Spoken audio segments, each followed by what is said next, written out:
Today I'm going to show in this net making process, I'm going to show just how to make a flat net.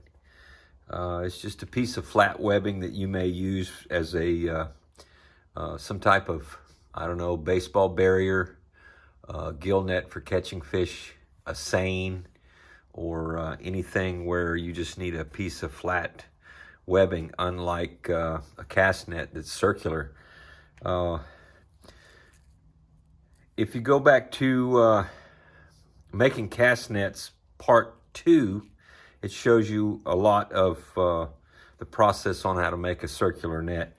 But here what I'm going to do is I'm going to start a piece of flat net, and all I've done is doubled the twine on my needle, and I'm going to start it the same way I would start a cast net. It's just the simplest process for starting out your webbing. Put you a small loop through here like so, come over and come down, forming a knot. And it's a type of slip knot, but the slip knot, it'll hold because of the amount of pressure that's being applied across the knot and the whole system. It won't come undone.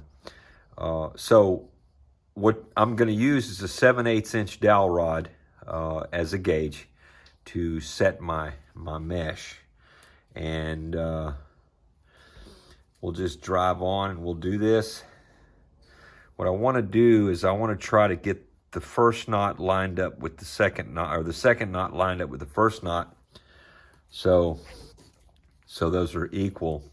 Now, because I am making a flat net, unlike a cast net, I want to try to keep these as uniform in length as possible, okay?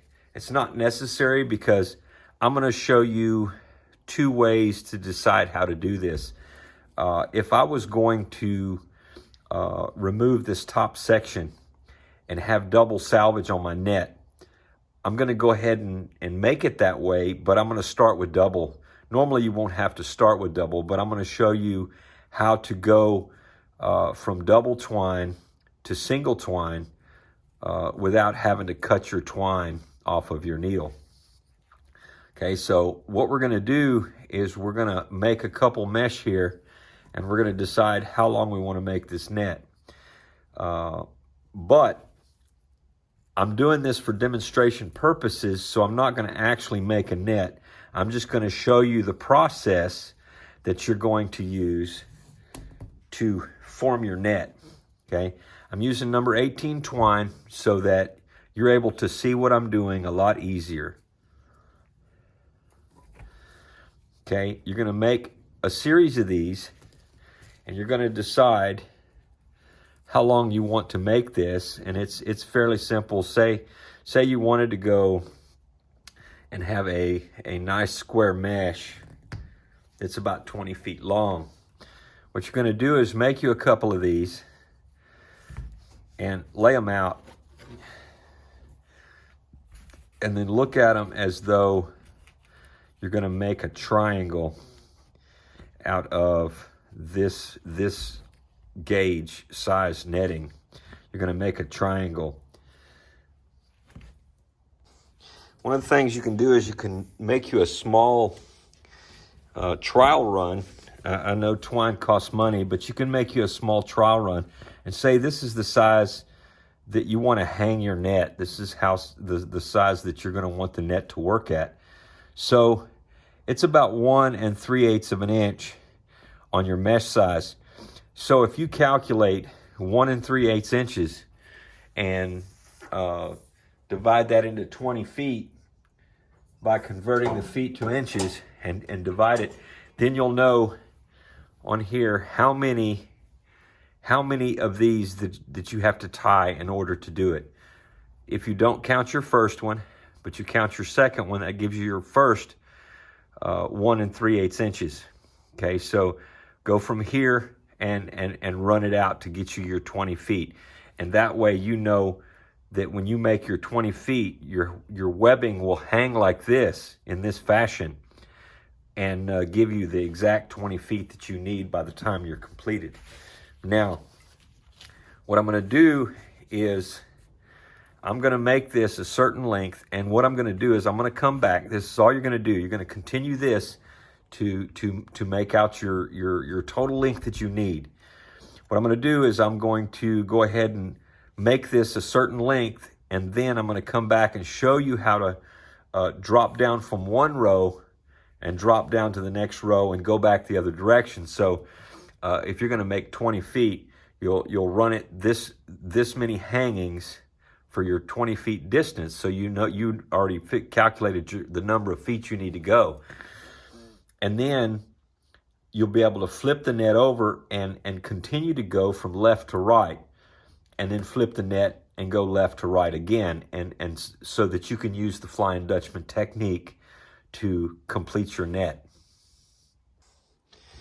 As you're moving along, one of the things that you can do to prevent these from growing longer, to becoming longer as you're going, is tie 3 or 4 and then drop them off. Tie 3 or 4, drop them off again. This is the easiest way that I've found to keep these consistent in length. Just drop them off, and then when you pick up again, just pick this up here from the bottom, go from the back side and pull it up, and make your next one.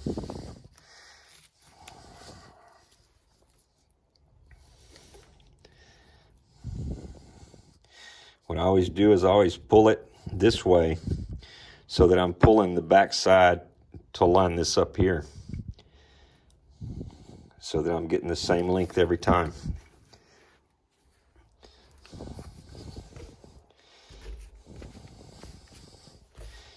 Okay, at this point, let's assume that we've gone the distance that we need to go. So we're going to flip this over, and we're going to use the Flying Dutchman technique to tie our webbing. Now, I want to eventually remove these hangings from my netting so that I have double salvage at the top of my net that looks like this. So whenever I hang it on the rope, or however I hang it, this is the only thing I have. I don't have these on top. So in the end of the video, I'll show you that you can cut these off and remove them. So if you wanted, when you start these first hangings, you can use single twine. At this point, if you're going to remove these, you're going to want to leave your double twine on your needle, and you're going to take, and I'm going to use the Flying Dutchman technique here in tying my sheet bin here. I'm going to go over my little finger. I'm going to lay this over this way. I'm going to throw a loop over the back. I'm going to pick up the first available mesh, which is essentially the last one I tied. I'm going to pull this up till it starts to knot here. Hold pressure, release my pinky, and draw that down.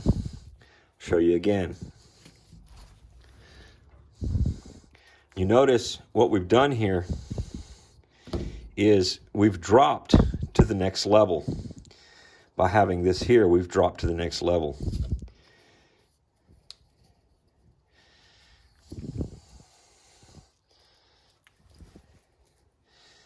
Flying Dutchman technique around my finger. The pinky here comes up behind my finger here. We're going to go through here. We're going to pick up both strips of twine, because we're making double twine here. So we want to make sure we pick them both up, snug it up, and then tighten it down by releasing the pinky. And you're going to continue to do this till you get to the other side of your net. And you don't have to drop any more off, because it's going to stay consistent. It's going to stay consistent on here.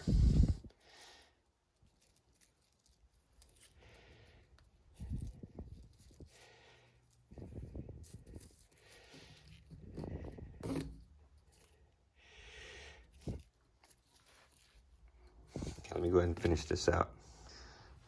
Okay, I've gotten to the end of the net. assuming that we've made it as long as we need to make it.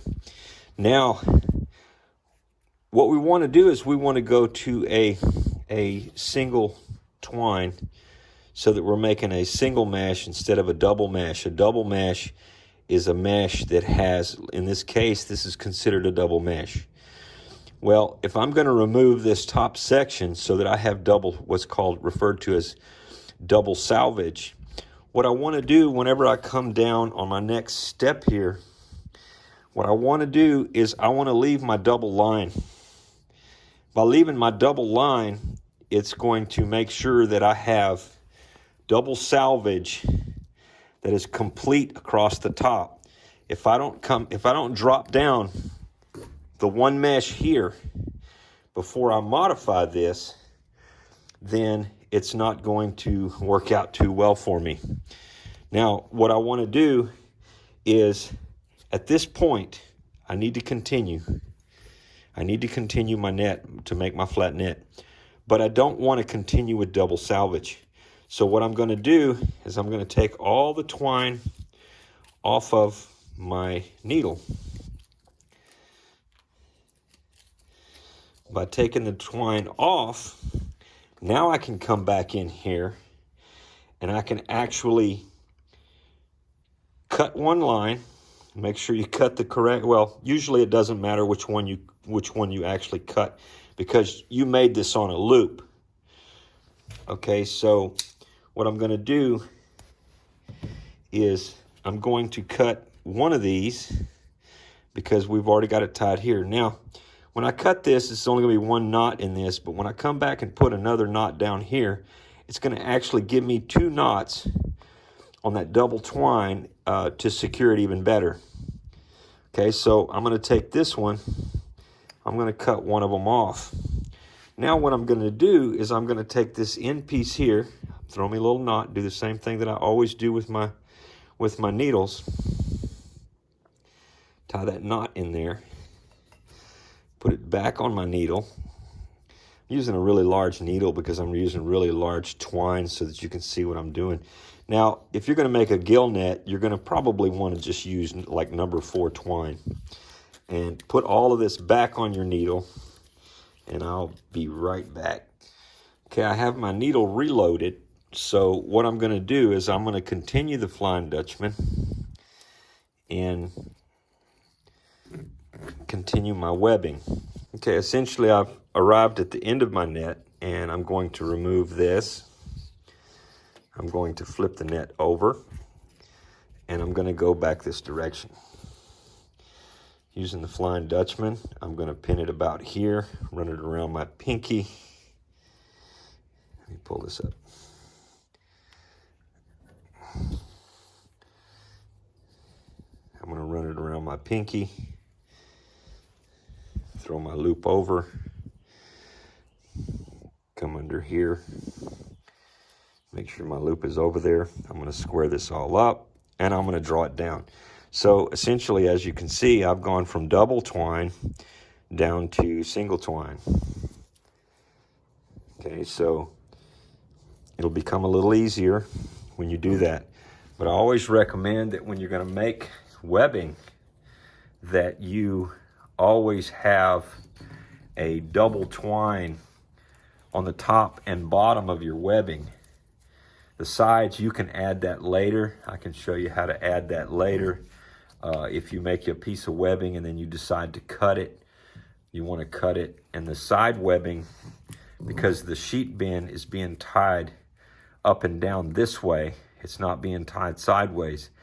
When you cut the sides, if you cut the sides of this netting, this will come unfrayed. It'll just come right undone.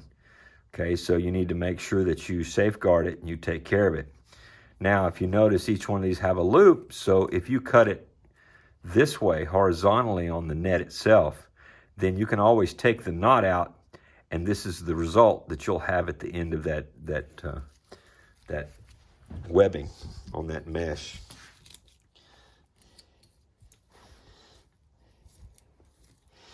Okay, we're going to go ahead and move down to the end. So now we're going to be back down here where I ended the double twine in making the net. Okay, so I'm going to take this off of here so you'll be able to see that if I was to cut this net,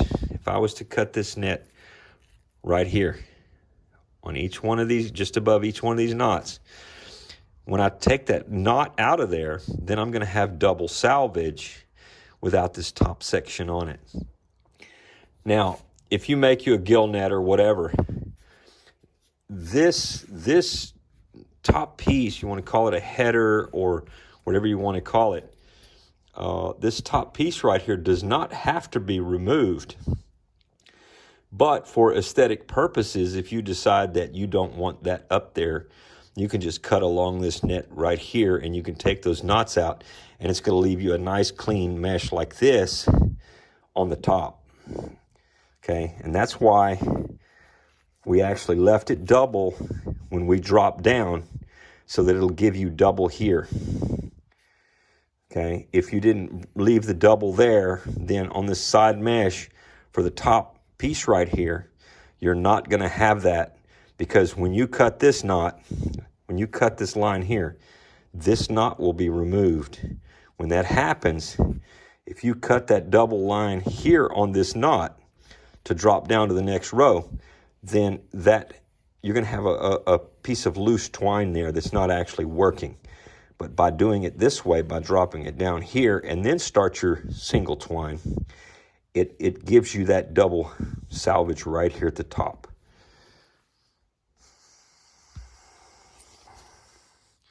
Okay, I flipped the net over, and what we're going to do is we're going to go back the other direction again. So basically what we're doing is we're kind of building a wall on the side of this net as we're progressing down. We're just building a wall. It's a stop point in the net so we can turn around and go back. So instead of having the support of the previous mesh, you're going to always have to drop down, as I showed you on this other side here. You're going to always have to drop down and create a new mesh by picking it up so. And then to get your gauge to gauge correctly, you'll just pull this webbing, the mesh, right to the top as you're pulling down on that wall piece. Okay, so now what you've done is you're going back the other direction now. And using the Flying Dutchman, you always get a beautiful finished net. That's it's tied real well, and it heats that knot whenever you're tying it, so it actually welds itself together. Okay, here I've made it to the end once again. Now I'm going to flip it over again, and I'm going to just go back the other direction. Okay, so it's a good looking piece of webbing. I'm going to start here and just go back the other direction. But I'm always working left to right. Now, if you're left-handed in any of this net making stuff, if you're using a laptop or whatever you might be using to view this, even an iPhone or any kind of Android, you can actually put a mirror, turn it and face the phone away from you, the laptop away from you, get a 12-inch mirror or whatever, and put it on there, and it'll reflect back to you the left-handed version. If you're left-handed, you don't have to do it like a right-handed person, because whether you're going left or right, right to left, the effects are always the same. You'll have the same thing. As for a cast net, if you make it left-handed, all I would have to do is just flip the net over and work the opposite direction that you did, and it's a right-handed net. So essentially, everything will work left-handed or right-handed. You don't have to worry about any real particulars. Left-handed person may complain that this is all built for a right-handed person. But based on my videos that I've made, yes, I'm right-handed, so I'm doing it right-handed. For me to go through and do one left-handed, because I can do it left-handed, and you're always moving, you're always making your net right to left. You're always doing everything right to left. So everything is essentially reversed. Whether you're making a cast net, repairing a net, or whatever, if you're going right to left, that's left-handed. Left to right is right-handed. So if you place a mirror, you have your your video here and you place a mirror here, it's going to give you a left-handed version. So if you want to do it left-handed, you can always do it left-handed.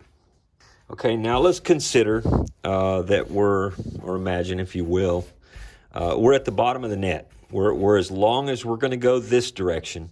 So what I want to do is I want to put double salvage down here. In other words, I want the double mesh down here as well, because this is going to be my lead line, and I want to have double twine there to give it a lot more strength, and it'll last a lot longer for the webbing that might be rubbing on things excessively if you're making a gill net or a seine or whatever.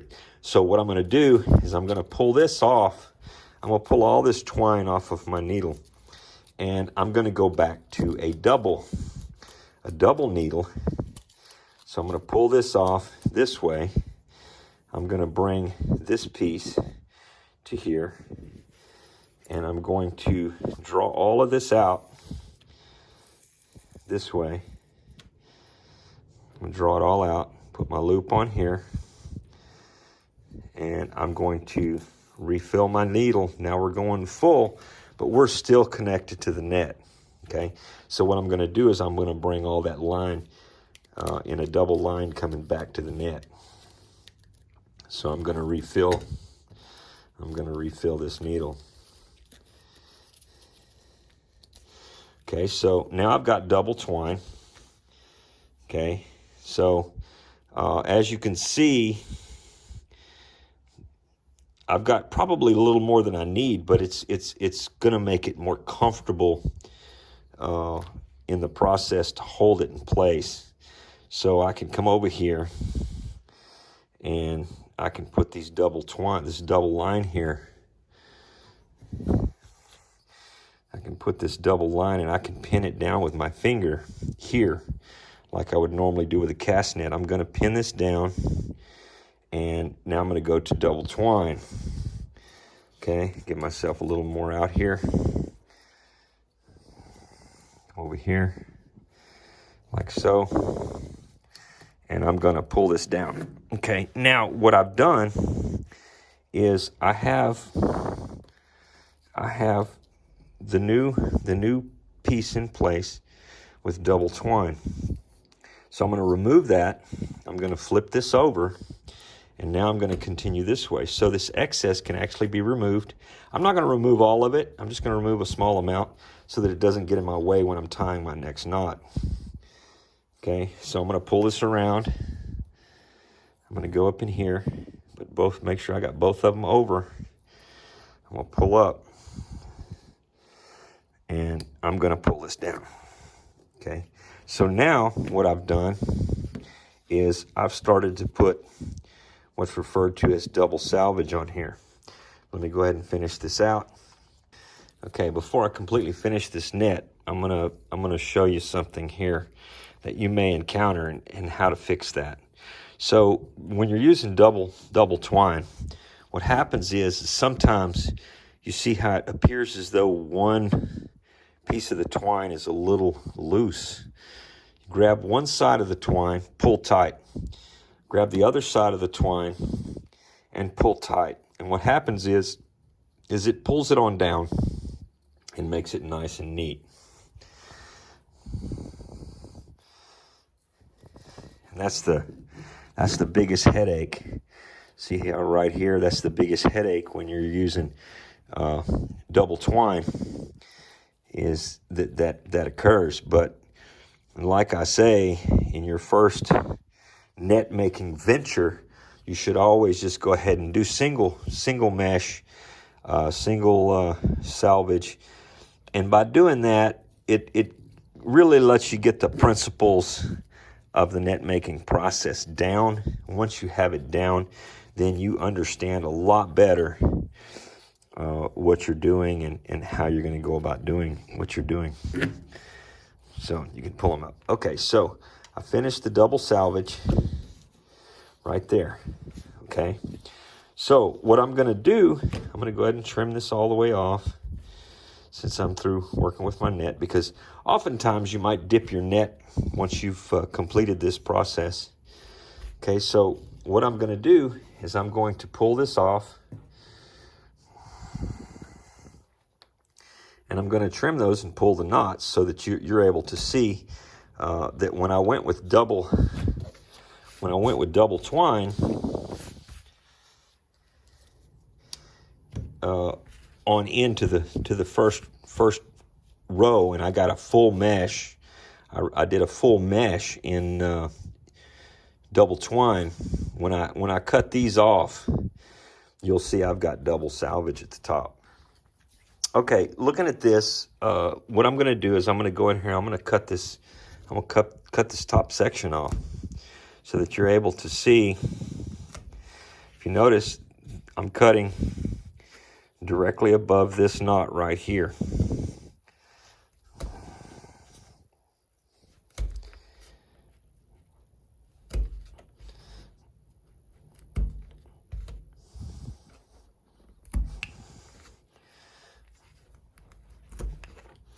Okay, so I've cut that off. Now I'm going to take these knots out of here. Using the Flying Dutchman's really gets these knots really super tight. And then if you dip your webbing after you've completed your net, they're pretty tough to get out. So as you can see here, now I have the double salvage here, and I have it here in this piece of flat web that I've produced here. So go ahead and untie these and I'll show you. Okay, as you can see, we now have double salvage. I've taken all the top pieces off and taken all the knot pieces loose that were inside the net. And so now we have the top of the net, we have the sides of the net where you can see where we kind of essentially just built a wall on the webbing here and here, and we just drop down. And we're working left to right, flip it over, left to right, flip it over, left to right. So this is how you make your webbing. Now with a gill net, normally what I'll use is a piece of flat material. That's a gauge. Now, whenever I make a gauge specifically for the mesh size that I want to produce, what I'll do is I'll slightly round the bottom of it. So let's call this the bottom because I'm going to be working this way. And this would be my top edge. So on my top edge, what I do is I bring it really, really narrow. And I use a piece of really good hardwood, because when you're using the Flying Dutchman is going to come across here and create a lot of friction when you're pulling that twine. So what'll happen is if you're using soft material as you're pulling this down, you're going to start putting creases in the top. So when it comes time to actually remove the webbing from this, you're going to notice that it's not as easy as you might think. Let me grab a gauge to kind of show you what it does. Okay, here's an old gauge that I use. Now, this gauge here, the thing is 1/2 inch.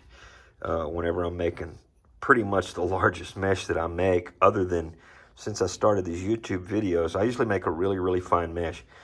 And you can see on here these little grooves that are being put in here. And this is usually from the green color. It usually comes from twine that's dipped green twine that's bonded, and that's usually what it does is it leaves those marks. But those marks are, I don't know how well you can see it, but those marks, they're actually grooves that have been put into the material.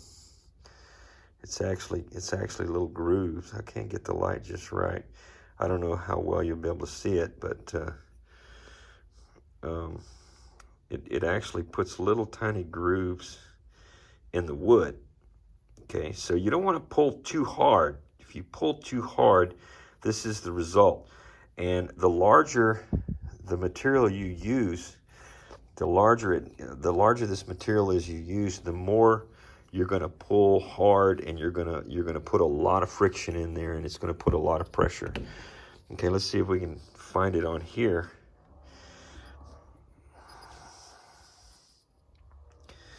Let's see. I'm trying to find it in the camera.